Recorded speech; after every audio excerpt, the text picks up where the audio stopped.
ଯାତ୍ରା ପୁସ୍ତକ 20 ପର୍ବ। ଅନନ୍ତର ସଦାପ୍ରଭୁ ଏହିସବୁ କଥା କହିଲେ, ଯଥା ଯେ ତୁମ୍ଭକୁ ଦାସଗୃହ ସ୍ୱରୂପ ମିଶର ଦେଶରୁ ବାହାର କରି ଆଣିଛନ୍ତି, ତୁମ୍ଭର ସେହି ସଦାପ୍ରଭୁ ପରମେଶ୍ୱର ଆମ୍ଭେ। ଆମ୍ଭ ସାକ୍ଷାତରେ ତୁମ୍ଭର ଆଉ କୌଣସି ଦେବତା ହେବ ନାହିଁ।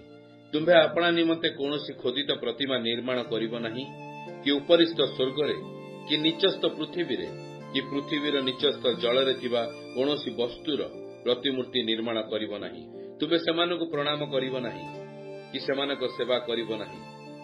ଯେହେତୁ ଆମ୍ଭେ ତୁମର ସଦାପ୍ରଭୁ ପରମେଶ୍ୱର ସୌଗୌରବର ରକ୍ଷଣରେ ଉଦ୍ଯୋଗୀ ପରମେଶ୍ୱର ଅଟୁ। ପୁଣି ଯେଉଁମାନେ ଆମ୍ଭକୁ ଘୃଣା କରନ୍ତି, ଆମ୍ଭେ ସେମାନଙ୍କର ତୃତୀୟ ଓ ଚତୁର୍ଥ ପୁରୁଷ ପର୍ଯ୍ୟନ୍ତ ସନ୍ତାନମାନଙ୍କ ଉପରେ ପୈତୃକ ଅପରାଧ ପ୍ରତିଫଳଦାତା।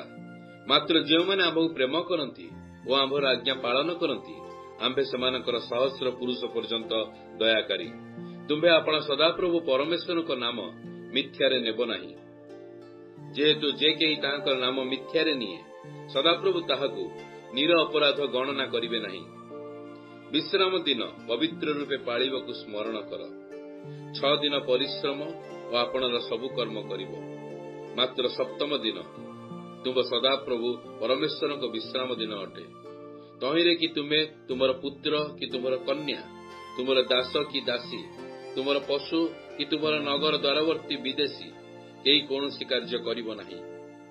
ଯେହେତୁ ସଦାପ୍ରଭୁ ଆକାଶମଣ୍ଡଳ ଓ ପୃଥିବୀ ଓ ସମୁଦ୍ର ଓ ତନ୍ମଧ୍ୟସ୍ଥିତ ସମସ୍ତ ବସ୍ତୁ 6 ଦିନରେ ନିର୍ମାଣ କରି ସପ୍ତମ ଦିନରେ ବିଶ୍ରାମ କଲେ। ଏହେତୁ ସଦାପ୍ରଭୁ ବିଶ୍ରାମ ଦିନକୁ ଆଶୀର୍ବାଦ କରି ପବିତ୍ର କରିଅଛନ୍ତି। ତୁମ୍ଭେ ଆପଣା ପିତା ଓ ଆପଣା ମାତାଙ୍କୁ ସମ୍ଭ୍ରମ କର। ତହିଁରେ ତୁମ୍ଭର ସଦାପ୍ରଭୁ ପରମେଶ୍ୱର ତୁମ୍ଭକୁ ଯେଉଁ ଦେଶ ଦେବେ, ସେହି ଦେଶରେ ତୁମ୍ଭର ଦୀର୍ଘ ପରମାୟୁ ହେବ। ତୁମେ ନରହତ୍ୟା କରିବ ନାହିଁ। ତୁମେ ବ୍ୟଭିଚାର କରିବ ନାହିଁ। ତୁମେ ଚୋରି କରିବ ନାହିଁ। ତୁମେ ଆପଣା ପ୍ରତିବାସୀ ବିରୁଦ୍ଧରେ ମିଥ୍ୟା ସାକ୍ଷ୍ୟ ଦେବ ନାହିଁ। ତୁମେ ଆପଣା ପ୍ରତିବାସୀର ଗୃହକୁ ଲୋଭ କରିବ ନାହିଁ। ତୁମେ ଆପଣା ପ୍ରତିବାସୀର ଭାର୍ଯ୍ୟା କି ଦାସ କି ଦାସୀ କି ତାହାର ଗୋରୁ କି ଗଧ କି ତୁମ୍ଭ ପ୍ରତିବାସୀର କୌଣସି ବସ୍ତୁକୁ ଲୋଭ କରିବ ନାହିଁ। ସେତେବେଳେ ସମସ୍ତ ଲୋକ ମେଘ ଗର୍ଜନ ଓ ବିଜୁଳି ଓ ତୁରୀଧ୍ୱନି ଧୂମଯୁକ୍ତ ପର୍ବତ ଦେଖିଲେ। ପୁଣି ତାହା ଦେଖି ସେମାନେ କମ୍ପିତ ହୋଇ ଦୂରରେ ଠିଆ ହେଲେ। ଆଉ ସେମାନେ ମୋଶାଙ୍କୁ କହିଲେ, ତୁମ୍ଭେ ଆମ୍ଭମାନଙ୍କ ସଙ୍ଗେ କଥା କୁହ, ଆମ୍ଭେମାନେ ଶୁଣିବୁ। ମାତ୍ର ପରମେଶ୍ୱର ଆମ୍ଭମାନଙ୍କ ସଙ୍ଗେ କଥା ନ କହନ୍ତୁ, ନଇଲେ ଆମ୍ଭେ ମରିଯିବୁ। ତହିଁରେ ମୋଶା ଲୋକମାନଙ୍କୁ କହିଲେ, ଭୟ କର ନାହିଁ, କାରଣ ତୁମ୍ଭମାନଙ୍କୁ ପରୀକ୍ଷା କରିବାକୁ ଓ ତୁମ୍ଭେମାନେ ଯେପରି ପାପ ନ କରିବ, ଏଥିପାଇଁ ଆପଣାର ଭୟାନକତା ତୁମ୍ଭମାନଙ୍କ ଚକ୍ଷୁଗୋଚର କରିବାକୁ ପରମେଶ୍ୱର ଆସିଛନ୍ତି। ତେଣୁ ଲୋକମାନେ ଦୂରରେ ଠିଆ ହୋଇ ରହିଲେ। ମାତ୍ର ଯେଉଁଠାରେ ପରମେଶ୍ୱର ଥିଲେ, ମୋଶା ସେହି ଘୋର ଅନ୍ଧକାର ନିକଟକୁ ଗମନ କଲେ।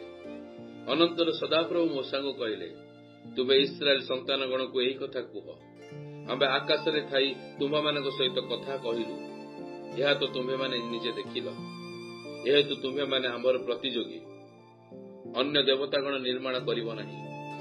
ଆପଣମାନଙ୍କ ନିମନ୍ତେ ରୌପ୍ୟମୟ ଦେବତା ଓ ସ୍ୱର୍ଣ୍ଣମୟ ଦେବତା ନିର୍ମାଣ କରିବ ନାହିଁ।